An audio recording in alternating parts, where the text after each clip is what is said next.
बीडच्या मस्साजोगचे सरपंच संतोष देशमुख यांच्या हत्येचे पडसाद विधिमंडळात देखील उमटले।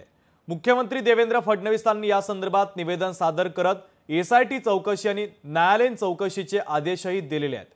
याचा आढावा घेणारा लोकशाही मराठीचा हा खास रिपोर्ट पाहूयात। परभणी आणि बीड हे सरकारचे वस्त्रहरण करतायत। मारहाण करताना त्याला व्हिडिओ कॉल करून दुसऱ्याला दाखवलाय। कुणाला दाखवलाय हे चौकशीत आलं पाहिजे अध्यक्ष महोदय। आरोपी आणि पोलीसच एकमेकात मिळालेले आहेत।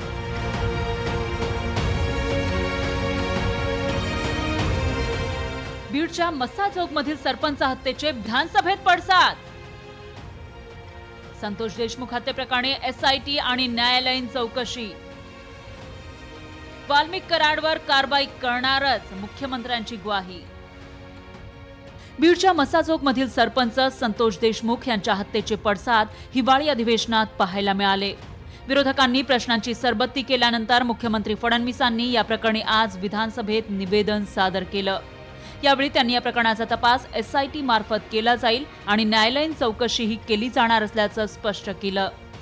त्याचबरोबर वाल्मिक कराडचा कुणाशी संबंध आहे ते न बघता त्याच्यावर कारवाई करणारच असं आश्वासनही दिलं।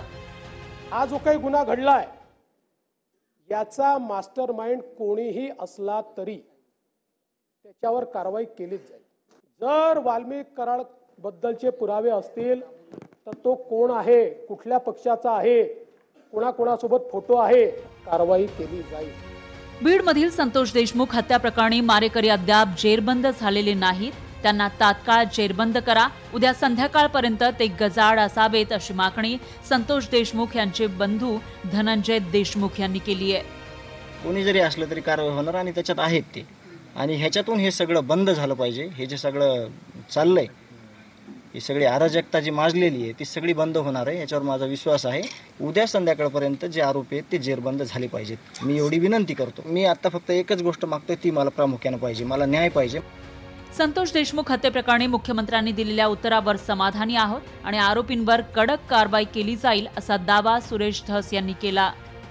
सन्माननीय देवेंद्रजी फडणवीस साहेब यांनी जी घोषणा केलेली आहे त्याच्यामुळे मी समाधानी आहे। एक पहिलं म्हणजे आयजी लेवलच्या अधिकाऱ्याची एसआयटी नेमलेली आहे, त्या आयजी लेवलच्या एसआयटीच्या बाबतीत मी समाधानी आहे। वाल्मिक कराडवर कारवाई झालीच पाहिजे। आरोपी सापडत नाही, खंडणीचा गुन्हा दाखल झाला मात्र कारवाई झाली नसल्याचा आरोप विरोधकांनी केलाय। त्याचबरोबर वाल्मिक कराड कोणाच्या जवळचे याचा तपास सरकारनं करावा असं आवाहनही विरोधकांनी केलं। एवढी पोलीस यंत्रणा असताना अजूनही हे आरोपी सापडत नाहीये आणि खऱ्या अर्थानं जे याच्या मागची भूमिका वठवणारे वाल्मिक कराड यांच्यावर अजूनही कारवाई झालेली नाही। खंडणीचा गुन्हा त्यांच्यावर दाखल झाला पण तो कारवाई नाही।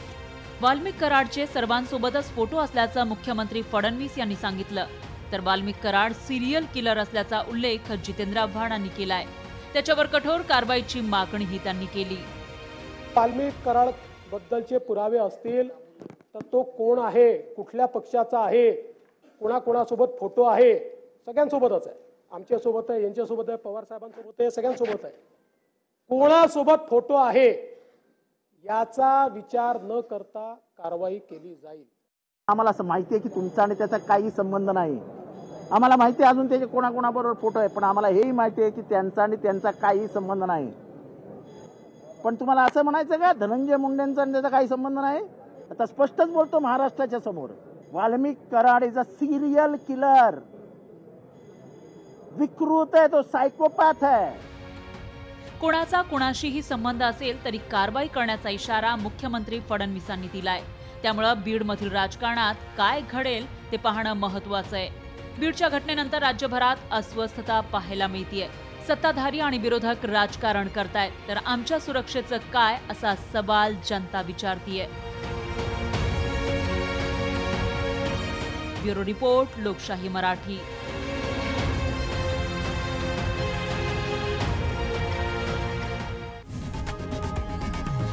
लोकशाही मराठी ऐका, पहा, जागरूक रहा।